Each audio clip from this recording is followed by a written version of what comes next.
I'm curious because I'm not a cybersecurity expert. I guess what are some things that companies need to think about when bringing in some type of AI, whether it's a chat GPT or a Claude that they intend to almost roll out to their, all of their employees? Like, how do you coach people or tell people, or what should people be thinking about when it comes to security as it relates to AI that they are, forcing or unleashing on their own employees? Well, so we break it into 5 buckets because we're forced to have some structure because you have to have a roadmap, so you kind of Yeah. have to organize yourselves.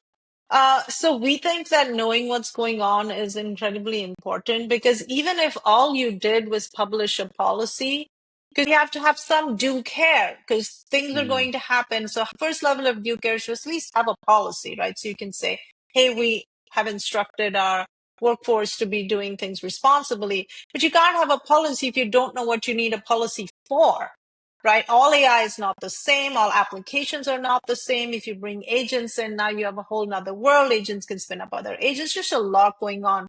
So we definitely advocate turning the lights on. So discovery is the first thing, and which can be done systematically, both on endpoints where people are working as well as on the network. So you can find all these calls.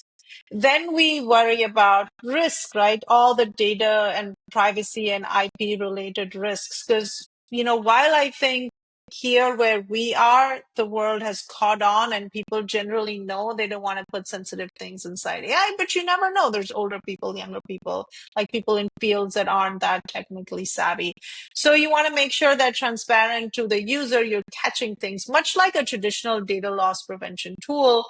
The only difference is that AI is smart, right? So you don't have to have things that look like sensitive data for it to be sensitive. You could have Okay. context, you could have things like that, right? So that's the other thing to think about.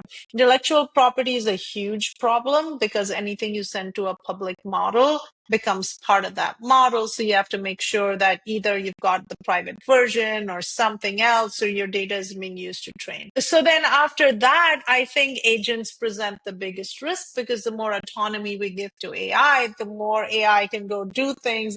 So those are the sorts of things, and there are systematic ways to deal with this, but definitely many organizations are locking things down, which is, head in the sand strategy because Yeah. employees are using it anyway.